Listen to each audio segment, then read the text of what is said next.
Et je vais vous dire pourquoi. Parce que ces femmes qui ont été à l'origine de cette journée, c'était des ouvriers qui travaillaient, en tout cas dans une industrie d'habillement. Et le jour des manifestations, elles étaient habillées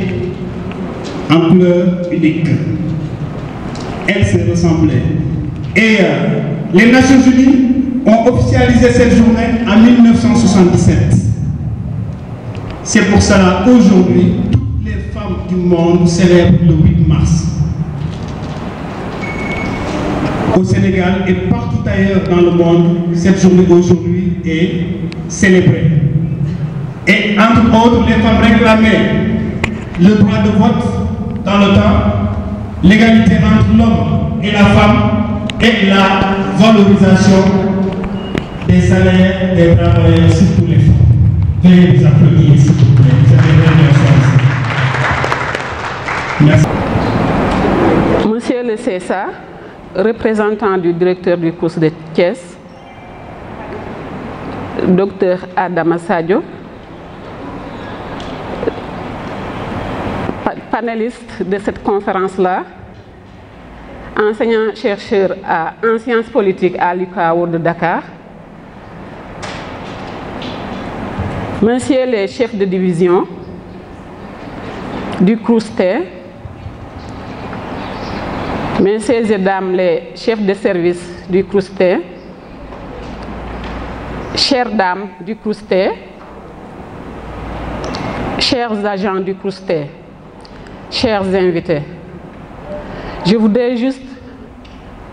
faire passer un message, un mot de bienvenue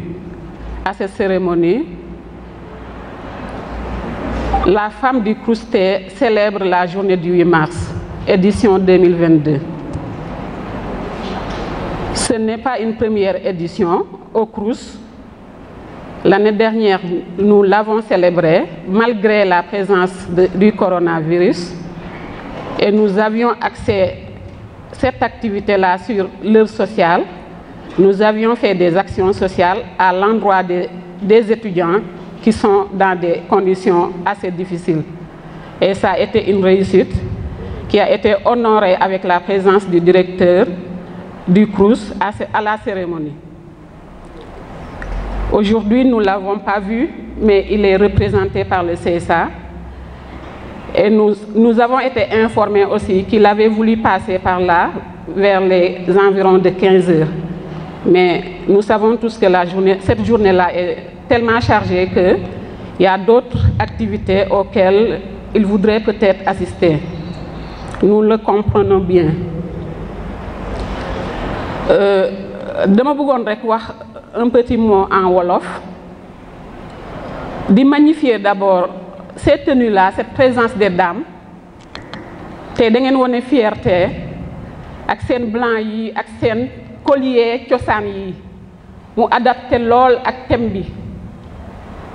xam nañ ne thème ren bi du thème bi ñu choisir d'ailleurs noonu la ñuy faral di def chaque année dañuy wax sur un thème d'actualité parce que le thème international wala le thème national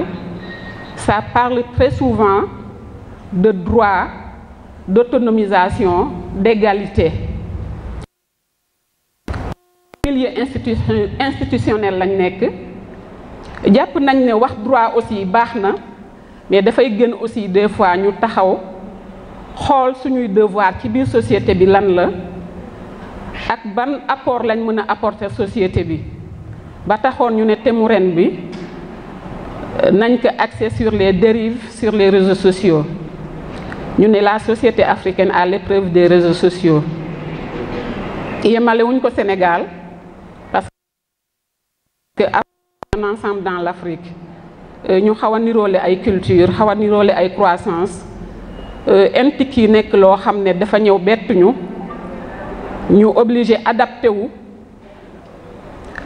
ba pare di ko utiliser noo xam ne àndul ak suñuy croyance àndul ak suñuy valeur ñu gis ci ay dérives yu bari ñun ñëpp buñ nekkul ci réseaux sociaux bi ñu ngi ci beneen réseaux sociaux di gis ay attaques yoo xam ne buñ ci taxawul ut ci ay solution du gaaw a dëñ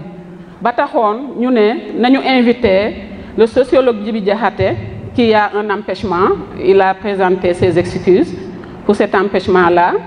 mais heureusement que le grand docteur est là Adama Sadio et en parlant de lui avec les réseaux sociaux dama bëggoon def témoignage ci moom balaa muy jël parole parce que moom ci point positif fu réseaux sociaux yi la bokk man ak moom ñu ngi soog a gisante de face ci réseaux sociaux yi laa ko xamee di gis ay intervention di gis ay point de vue am ci ay questions d'actualité mu nekk lu ma intéressé ma nekk ami Facebook ak moom ba tax bi ñu xalaatee thème bi moom ci boppam mu amoon ci problème ci réseaux sociaux yi je me rappelle bien ba tax ma ne dina placer trop pour wax ci thème bi ba ma ko lancer message bi dafa ne ça me fera plaisir donc ma ngi nii tey ñëw na fi pour dire rek que réseaux sociaux yi am na noo xam ne bu ñu ko exploiter dinañu indil quelque chose de bien mais am na neneen noo xam ne buñ ko exploiter aussi dinañu indi ay méfaits kese la donc loolu laa bëggoon wax rek ci thème bi di leen di souhaiter waat yéen ñëpp la bienvenue di rafetlu teewaay bi bu baax naaj bi tàng na randonnée bi ce matin metti woon na mais malgré ça toutes les femmes sont là je vous encourage nii la pour la promotion des femmes il faut toujours la présence lu ñuy wootee ngeen ànd ci di ko def collectivement parce que ci monde actuel bi agir individuellement dafa nekk loo xam ne c'est révolu donc ñu fexe ba di xàccandoo di dóorandoo loolu mooy nekk suñu ndam ëllëg maa ngi leen di remercier bu baax a baax. monsieur Sadio bi ma fi fekk muy ki war a animer conférence bi sur thème bu intéressant bi nii ñu adopté tey di jiital tamit si nuyoo yooyu sama collègue yi chef de division yi chef de service yi ak le personnel du CROUS wante di beral aussi nuyoo bu spécial ci ay nit yu spécial muy les femmes en général et les femmes du CROUS en particulier parce que comme je dis dynamisme bi ñu gis ci CROUS bi ñi ko njëkk a insufflé c'est des femmes et loolu directeur d'ailleurs qui voulait être là avec vous aujourd'hui mais pour des obligations professionnelles au niveau du ministère il n'a pas pu rester au-delà de 15 heures m'a demandé de venir de le représenter et de représenter le CROUS pour magnifier la femme parce que comme vous le savez tous c'est le 8 mars donc c'est journée de la femme et les femmes du CROUS ne sont pas restées en rade. Ils ont bien, en fait, magnifié cette journée en commençant par une randonnée pédestre qui veut tout simplement dire que les femmes sont dynamiques, que c'est des femmes dynamiques et que leur dynamisme mooy li nga xamante ne mooy moteur de développement de toute société waxuma sax les structures mais toute société parce que comme vous le savez les femmes sont au début et à la fin je pense de tout processus social de développement lu mu mënti doon bu ci jigéen ñi bokkul da ngay gis ni fi mu jëm soriwul te loolu li koy firndeel mooy organisation yi ngeen di gis yépp jigéen ñi di ko def ay organisation à succès lay doon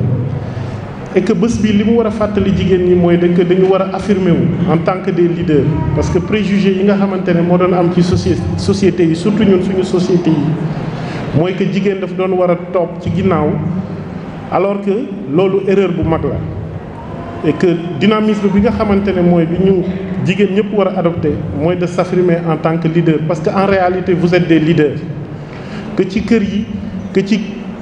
société bi que ci seen liggéey gis nañ ni léegi jigéen ñi comprendre nañ loolu ba léegi forme de responsabilité boo mën a xalaat bu góor di def jigéen mu ngi koy def donc au-delà de folklore bi de fête bi parce que aussi c'est une fête il faudrait aussi que les femmes sachent que en fait ils doivent s'affirmer en tant que des leaders ils doivent s'affirmer en tant que des moteurs de développement te loolu pour mu am il faudrait que ngeen xam seen place ci société bi ba pare jël ko et je pense que loolu commencé na am parce que loo mën a gis góor di ko def jigéen mu ngi koy def donc di remercier femme seen souvent dama koy wax ne ko tu es une femme engagée parce que loo gis lu ñuy def ci biir da ciy dem ak engagement di ci dem ak dévouement di ko def ak ñi mu koy àndal di ko def di créer ay initiative ci biir CROUS bi di échanger avec la direction du CROUS pour la bonne marche et aussi pour en fait l'épanouissement des femmes du CROUS tey qui en fait en reste sont de braves femmes, sont des femmes leaders. Donc loolu laa ci bëggoon a sànni ci nom directeur ak sama nom propre ak tout le personnel du CROUS, les hommes aussi qui sont venus aussi vous honorer aujourd'hui de leur présence ànd ak yéen ci bés bi pour wax leen ne leen on est ensemble et que seen dynamisme moom mooy yóbbu CROUS bi ci kanam jërë ngeen jëf.